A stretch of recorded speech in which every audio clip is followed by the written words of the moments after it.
la vida.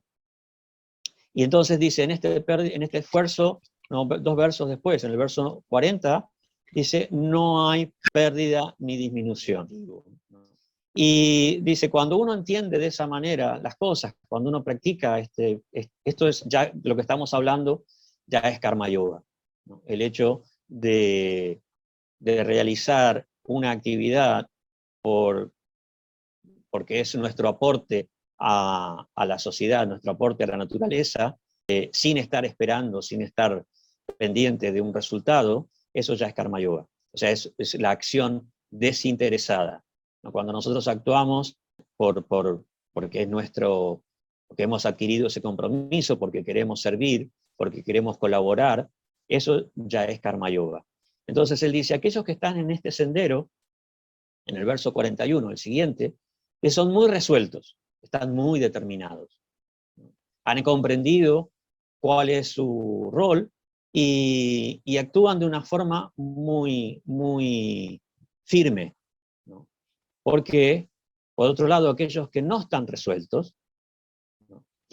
Su mente tiene innumerables ramificaciones. Es decir, si uno no ha encontrado ese rol, si uno no ha decidido en su vida qué es lo que le corresponde, qué es lo que debe hacer, ¿no? Es como esos adolescentes que están terminando el secundario y tienen que decidir qué carrera seguir y tienen un montón de alternativas, y puede ser esta y puede ser la otra, y a ver cuál tiene más salida laboral, y a ver con cuál voy a ganar más o con cuál voy a tener más prestigio, sin considerar muchas veces cuál es lo que lo hará feliz, ¿no? Qué es lo que, independientemente de toda otra consideración material, qué es lo que lo hará feliz. Cuando uno se plantea simplemente en términos de beneficio, ¿no? Las posibilidades son infinitas. La inteligencia de aquellos que no están resueltos tiene innumerables ramificaciones. Entonces, cuando uno se determina a practicar este karma yoga, la misma acción, el mismo camino que lo hace a uno actuar desinteresadamente, lo vuelve muy resuelto, lo vuelve muy determinado. ¿Por qué? Porque descubre la satisfacción que hay en el hecho de ayudar, en el hecho de servir, en el hecho de colaborar, en el hecho de ver el beneficio que está aportando a los otros. Entonces, ese trabajo desinteresado hace que la persona, por un lado, se vuelva muy resuelta y por otro lado, experimente una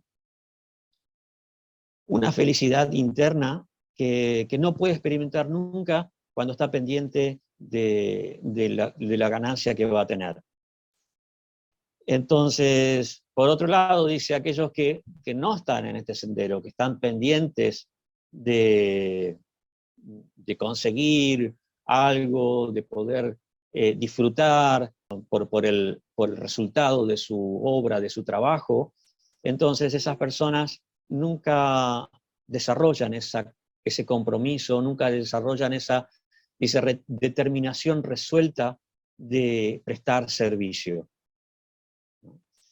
Después le va a explicar en el texto 47, seguimos en el capítulo 2, algo que también a mí me resulta fundamental en el Bhagavad Gita, porque en 3 frases muy claras, muy simples, Krishna le revela el secreto de la acción a Arjuna. Le dice, tú tienes derecho a desempeñar tu deber, en el texto número 47. Tú tienes derecho a desempeñar tu deber.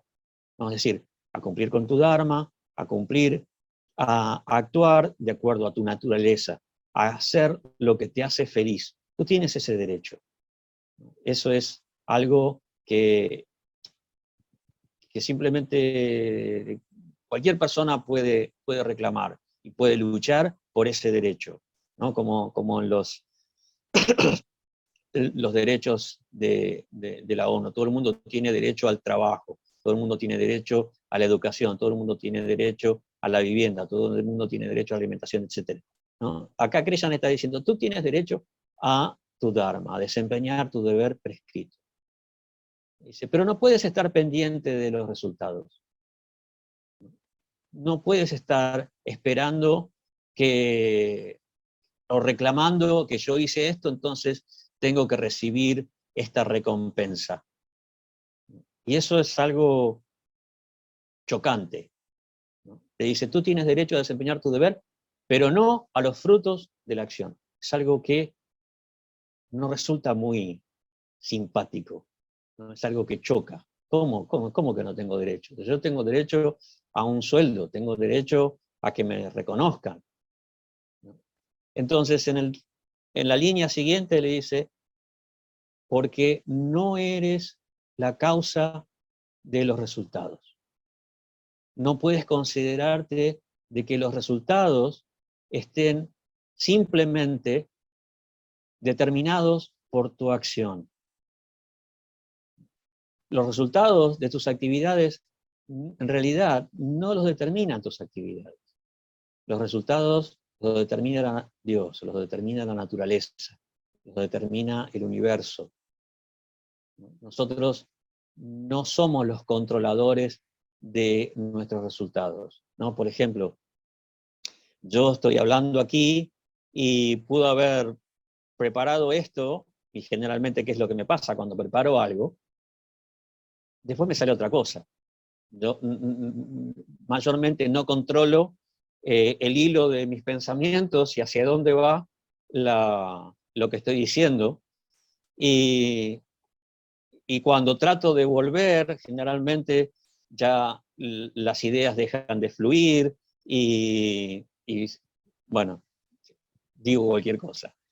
Entonces simplemente me dejo llevar, ¿no? Dejo que los resultados, que las ideas, que el hilo del pensamiento fluya, fuera de mi control, ¿no? Y eso lo podemos ver en todos los órdenes de la vida, ¿no? Podemos ver en el deporte, ¿no? Hablo mucho de deporte porque soy un fanático del fútbol y lo que es algo que lo tengo muy a flor de piel, ¿no? Podemos ver cómo muchas veces el mejor no es el que gana, el mejor no es el que hace goles, y no son los que se llevan la victoria. Los resultados tienen muchas, digamos, las acciones tienen muchos factores, y Krishna va a explicar en uno de los últimos capítulos que hay 5 factores que determinan una acción. Y el factor más importante escapa a nuestro control. Quien determina el resultado de una acción es Dios, si creemos en Dios, el universo, la naturaleza, el destino, como queramos llamarle. Pero no somos nosotros. Entonces Krishna le está diciendo, tú tienes derecho a desempeñarte tu deber, pero no a los frutos, o sea, cuando dice no a los frutos de la acción, quiere decir, no puedes considerarte el propietario del resultado. No puedes no puedes reclamar, demandar el resultado, porque no está determinado por la acción. Nuestros esfuerzos, nuestras energías, nuestras capacidades son algo que se nos dan, ¿no? Como decía antes, el tema del hilo de los pensamientos. Yo voy dejándome llevar muchísimo cuando hablo, porque he aprendido en todas las veces que doy una charla, que doy una clase, he aprendido de que es algo que no puedo controlar, ¿no? Que no es mío en última instancia, es mío en parte, ¿no? Es mío en parte porque es la experiencia, porque lo he leído, pero si yo, por ejemplo, cuántas veces quiero acordarme de un verso del Bhagavad Gita en sánscrito o de un nombre, y no hay forma de que me salga, ¿no? Y Krishna va a decir, yo estoy en el corazón de todos y de mí proviene la memoria, el conocimiento y el olvido, ¿no? Entonces, cuando no me acuerdo de algo, pienso, claro, no, sí, yo no lo estoy controlando a eso, ¿no? No está bajo mi control, no es mi propiedad. Entonces, cuando Krishna dice, no puedes reclamar esto, ¿no? Le dice inmediatamente por qué, su lógica, no eres la causa, ¿no? La causa es por un lado, el cuerpo que yo te he dado, la vida que te estoy dando, la energía que estás recibiendo, la capacidad, la habilidad, ¿no? En otro capítulo, creo que en el 10 o 11, él va a decir, yo soy la habilidad en el hombre. Es algo que nosotros recibimos. Las habilidades son algo que nosotros recibimos, ¿no? La habilidad de alguien para la música, la habilidad de alguien para el fútbol, la habilidad de alguien para la matemática o para la administración, ¿no? Son cosas que se nos dan, que nosotros las podemos cultivar, nosotros las podemos desarrollar, potenciarlas, ¿no? Pero es algo que recibimos. Entonces le dice, bueno, tú tienes derecho a desempeñar tu deber, a los frutos de la acción, no puedes reclamarlos, los puedes disfrutar, pero no los puedes reclamar, porque no eres la causa de los resultados de tus actividades. Y por último, en ese verso le dice, y jamás te apegues a no cumplir con tu deber. O sea, le dio los parámetros de la acción. Tú tienes que desempeñar tu deber. No puedes reclamar los resultados porque no eres la causa. Y no puedes rechazar o no puedes simplemente decir, no, no voy a hacerlo. ¿Por qué? Porque es tu rol dentro del mundo, es tu rol dentro del universo. Y cuando uno no cumple con su rol, bueno, hay consecuencias. Es como, por ejemplo, si yo no pago el alquiler, alguien va a venir a reclamarme. Si yo no cumplo, pago mis impuestos, ¿no? Alguien me va a venir a reclamar. O sea, yo tengo un rol, una responsabilidad con la sociedad, con el país, con mi familia, con mis amigos, tengo una responsabilidad. Y si yo no satisfago esa responsabilidad, en algún momento voy a tener que asumir las consecuencias, ¿no? Entonces, ¿qué ya le está diciendo? Le está dando esos parámetros que son en 3 frases por un lado, muy aclaratorios y por otro lado, muy determinantes para poder entender nuestra vida, para poder entender cómo nosotros podemos encarar la vida sin mayores desequilibrios, sin mayores obstáculos. Ahí estoy sintiendo las campanas. Bueno, obviamente no voy a alcanzar a... Quizás logre salir del capítulo 2. Pero este capítulo 2 se llama el resumen del contenido del Gita, porque es el más extenso.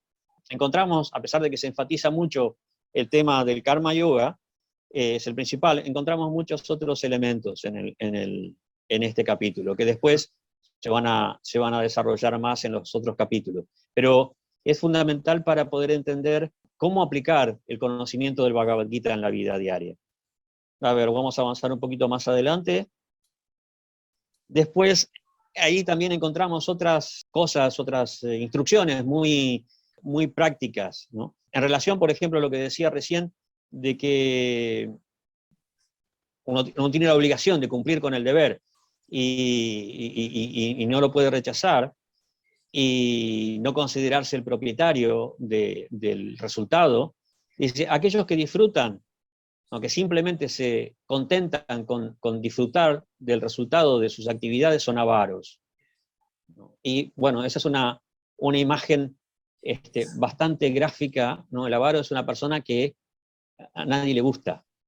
No es un tipo que caiga bien, un avaro. Si no, miren el cuento de Navidad. El avaro no es alguien que sea apreciado por nadie. Entonces, Krishna dice, si alguien simplemente dice, esto me lo gané, esto es mío, esa mentalidad es la de un avaro.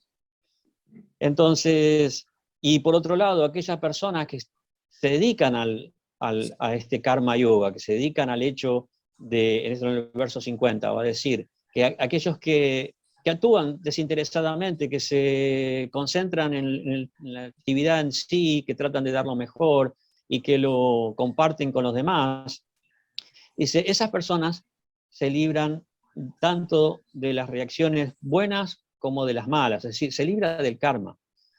Hay una cosa muy importante que yo no dije del Bhagavad Gita, y es que el Bhagavad Gita es un texto que en la tradición apunta a la liberación. O sea, en el hinduismo, el objetivo de todas las tradiciones, de todas las escuelas, y son muchas, de todos los caminos, es la liberación.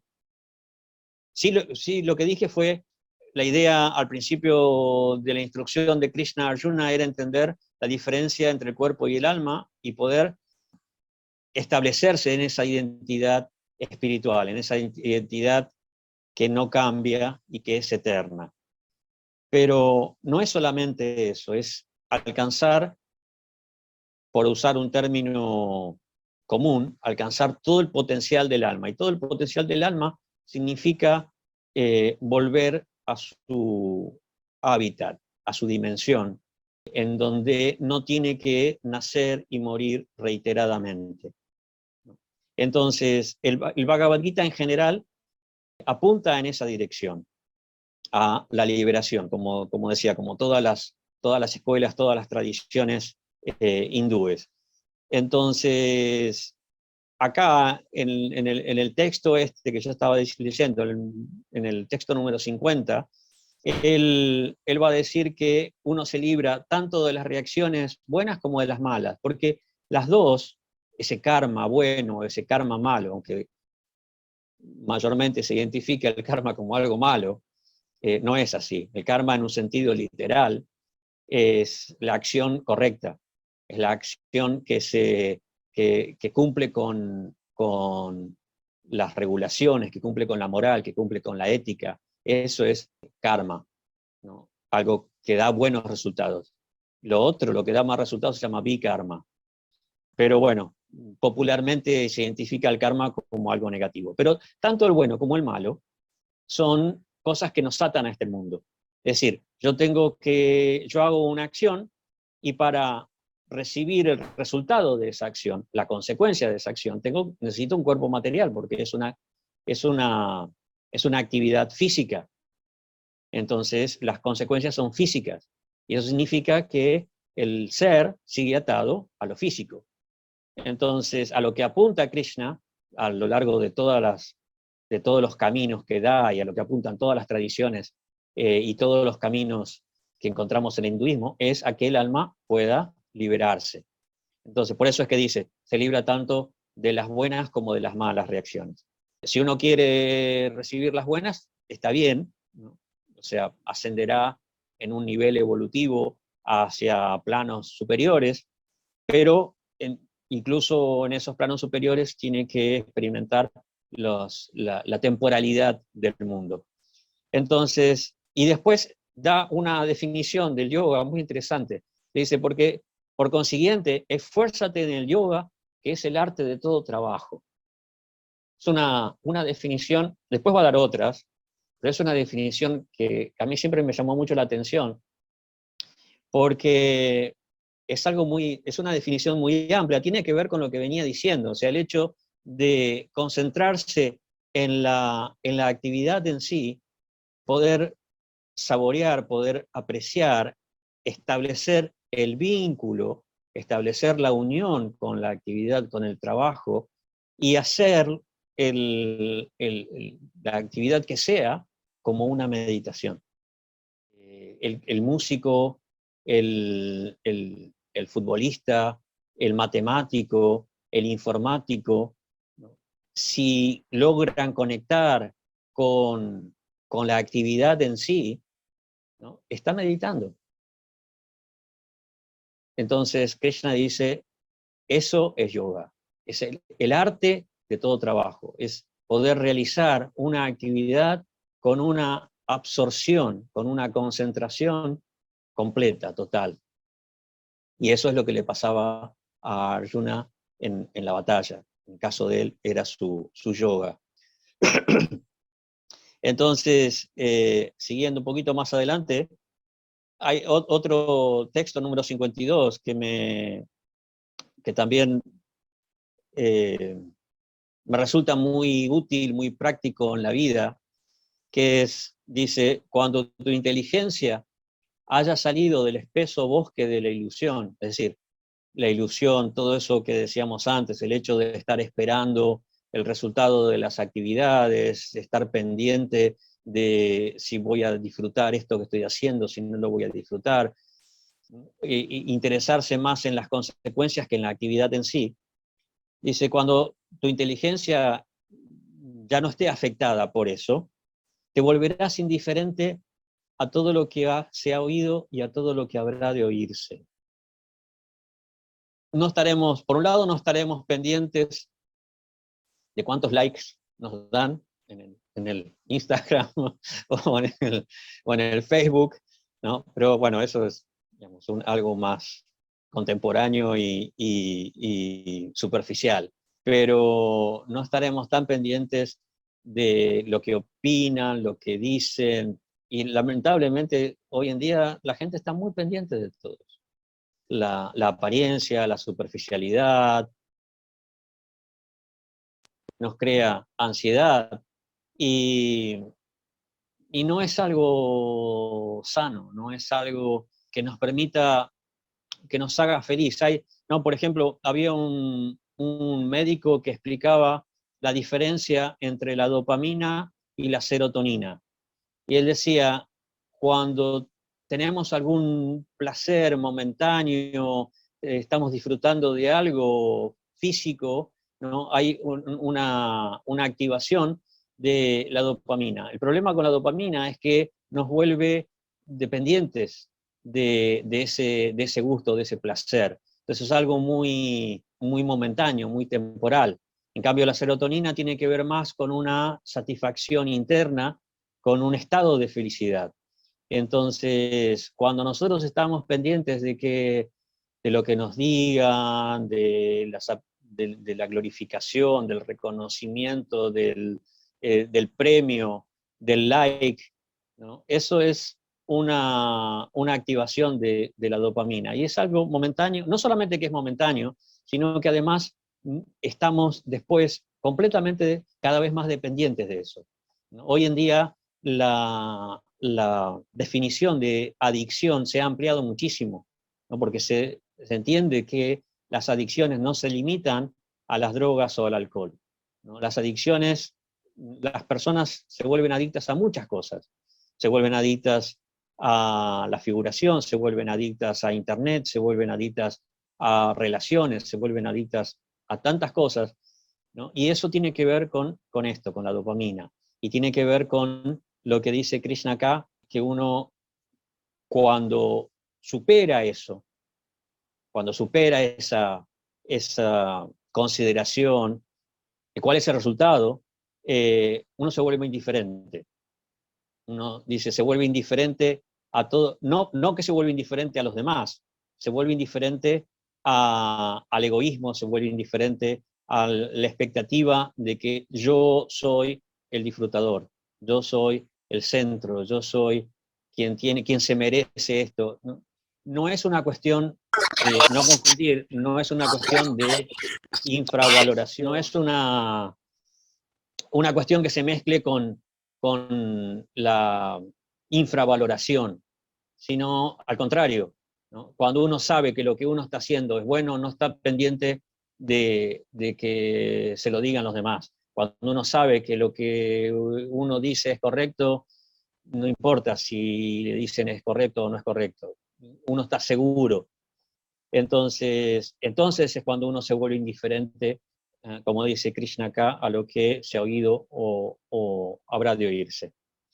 Después, otro aspecto importante que habla en el segundo capítulo es el tema del control de los sentidos. Bueno, eso tiene que ver fundamentalmente con el yoga, ¿no? Nosotros, a través de la práctica del yoga, aprendemos diferentes técnicas para controlar los sentidos. Por ejemplo, la audición, la visión a través de mudras, o tratar de controlar el equilibrio, o tratar de controlar la mente, que es considerada como el sexto sentido. Bueno, son dos cosas que en el Bhagavad Gita se enfatizan bastante, tanto controlar los sentidos como controlar la mente. Después Krishna va a decir más adelante, la persona que tiene controlada la mente, tiene el éxito asegurado. O, por ejemplo, va a decir, la mente controlada es el mejor amigo y una mente descontrolada es el peor enemigo, ¿no? Por ejemplo, en el texto número 56 dice, aquel cuya mente no se perturba ni siquiera en medio de los diferentes sufrimientos, ni se exalta en el momento de felicidad, es un sabio estable, es una persona controlada, es una persona equilibrada. Y hablando de equilibrio, el equilibrio en el Bhagavad Gita es, equilibrio en sánscrito se dice sama. Yo nunca lo he contado, pero probablemente sama sea la palabra más repetida en el Bhagavad Gita. Se lo traduce a veces como equilibrio, a veces como ecuanimidad, a veces como moderación. Entonces, es un concepto que nosotros, fundamental, que tenemos que incorporar en nuestra vida. El hecho de, bueno, como decía antes, el universo se maneja en un equilibrio, Rita, y nosotros somos parte de ese equilibrio. En la medida en que nosotros encontremos nuestro equilibrio, vamos a estar más en consonancia con todo lo que nos rodea. Entonces, acá le está diciendo en el texto 56, ¿no?, que la persona que alcanza ese equilibrio, ¿no?, es decir, que no se perturba ni siquiera en los momentos de aflicción, ni se exalta en los momentos en que todo va bien, en los momentos de felicidad, sino que se mantiene moderado, y es una persona de mente estable. ¿Y cuál es la importancia de ser una persona de mente estable? Que solamente uno puede experimentar la paz, la tranquilidad, cuando la mente está estable. Por eso Patanjali empieza los Yoga Sutras de esa manera, ¿no? Entonces, yoga es la cesación de los torbellinos mentales, o sea, tiene mucho que ver con esto. ¿Para qué? Para que uno pueda poder contemplar internamente mucho mejor su identidad, sus cualidades, es decir, quién soy realmente, cuál es mi rol, cuál es mi función, hacia dónde dirigir mi vida, qué es lo que tengo que desarrollar, qué es lo que tengo que potenciar, qué es lo que tengo que corregir. O sea, cómo alcanzar ese potencial, cómo alcanzar la completa integridad de mi identidad. Entonces, él está hablando que uno tiene que controlar los sentidos y controlar la mente y poner ese equilibrio. Pero, claro, uno puede decir, y está bien, sí, muy fácil decirlo, pero no es tan fácil hacerlo, ¿no? ¿Cómo controlo mi atracción por, no sé, los dulces, por ejemplo? ¿Cómo controlo mi atracción por que el oído quiere escuchar algo bonito, que la vista quiere ver algo lindo, ¿no? ¿Cómo lo controlo? Entonces Krishna le va a decir que al alma se la puede alejar del disfrute de los sentidos, es decir, puede controlar los sentidos. Pero, dice, es muy probable que el gusto por esos objetos aún quede en ella. Es decir, nosotros podemos decir, no me gusta esto, no me gusta esto, y cerrar los ojos y tratar de controlar ese deseo por ver, o ese deseo por oír, o ese deseo por tocar, ¿no? Pero la idea sigue estando ahí en la cabeza, y no es simplemente una cuestión de luchar. Krishna le dice, pero al experimentar un gusto superior, es decir, cuando tenemos algo mejor, naturalmente dejamos esas cosas inferiores, esos gustos inferiores, y la conciencia queda fija. Entonces, la forma de controlar los sentidos, la forma de alcanzar esa estabilidad mental, esa indiferencia un poco por aquello que nos causa ansiedad, es experimentar algo superior, algo mejor.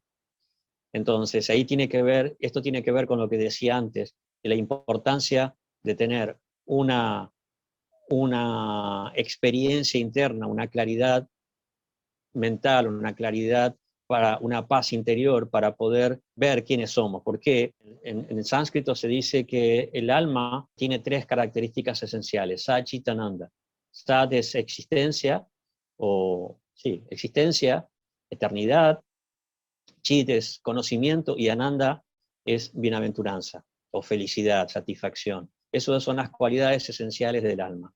En la medida en que nosotros podemos interiorizar, contemplar nuestro interior y descubrir nuestras cualidades esenciales, innatas, entonces nosotros podemos experimentar ese Ananda. Eso es el gusto superior, o uno de los gustos superiores que la persona puede alcanzar y a lo que se está refiriendo acá Krishna. Otra forma de gusto superior es lo que decía antes en relación con el servicio. Cuando nosotros servimos a otros, nos sentimos útiles, vemos que las personas se benefician por nuestra labor, por haber cumplido con nuestro Dharma, eso también es un gusto superior. Es decir, cuando nosotros experimentamos placeres internos más elevados, los placeres más superficiales, más temporales, más momentáneos, más insignificantes, no son tan importantes, ya dejan de tener tanta potencia, tanto control, tanto efecto sobre nuestra mente. Yo he conocido muchas personas que han superado sus adicciones a raíz de este tipo de experiencias de gusto superior, el cultivo de una interioridad, ya sea por la meditación, ya sea por el autoconocimiento, ya sea por el servicio, han podido superar adicciones que ni con psicología o ni con desintoxicaciones habían podido superar antes. Yo creo que voy a ir terminando por aquí para ver si hay preguntas, ¿no? Una última cosa, que había dicho también que el Bhagavad Gita apunta hacia la liberación, y los caminos que da, las diferentes alternativas que da como caminos de yoga, tienen ese objetivo, la liberación, ¿no? Y bueno, no es algo que nosotros podamos encontrar en el mundo, no es algo que nosotros podamos encontrar como que se enseña en nuestra sociedad. Entonces, cuando nosotros queremos aplicar el Bhagavad Gita a nuestra vida, tenemos que entender que hay cosas que son muy diferentes a las que hemos aprendido o las que hemos experimentado, o lo que incluso nos dice la mente e incluso la inteligencia, la lógica, ¿no? Krishna le va a decir a Arjuna en el verso 69 del segundo capítulo, dice, lo que es la noche para todos los seres es el período en el que el autocontrolado se despierta. Y el periodo en el que todos los seres se despiertan es la noche para el sabio introspectivo. Es decir, es algo simbólico que está diciendo acá, aunque en algunos casos es literal, ¿no? Muchos meditadores se despiertan a las 4 de la mañana, 3 y media de la mañana, 4 de la mañana, para poder hacer su sadhana, su práctica. Pero lo que dice acá es simbólico, pero lo que está queriendo decir es que a veces cuando uno decide incorporar esa espiritualidad, esa interioridad, esa introspección en la vida, no actúa de la misma forma que todo el mundo. A veces las costumbres o las prácticas se contraponen a lo que ha hecho hasta ese momento, o a lo que hace todo el mundo, ¿no? El hecho de hacer las cosas por simplemente obtener un beneficio, o hacerlas, por ejemplo, simplemente por la actividad, por la pureza de la actividad en sí. Pero son decisiones que uno tiene que tomar, ¿no? Si uno realmente quiere profundizar en la experiencia ya sea del yoga o de alguna forma de yoga. Bueno, si decimos que el yoga es el arte de todo trabajo, podemos entender un poco más la idea, ¿no? Si yo quiero cambiar la dirección, entonces no puedo seguir haciendo lo mismo, como decía Einstein, ¿no? La definición de locura es hacer lo mismo una y otra vez y esperar resultados diferentes. No podemos seguir haciendo lo mismo. Tenemos que cambiar algunas cosas. A mí el Bhagavad Gita me ha servido y me ha ayudado a cambiar en muchos aspectos de esa forma. Es decir, yo no puedo seguir repitiendo los mismos patrones de conducta y esperar que voy a conseguir otros resultados, esperar que voy a evolucionar, voy a madurar, voy a crecer espiritualmente. Tengo que cambiar esos patrones. Entonces, llevar el Bhagavad Gita a la vida diaria significa incorporar cosas que son diferentes de las que veníamos haciendo.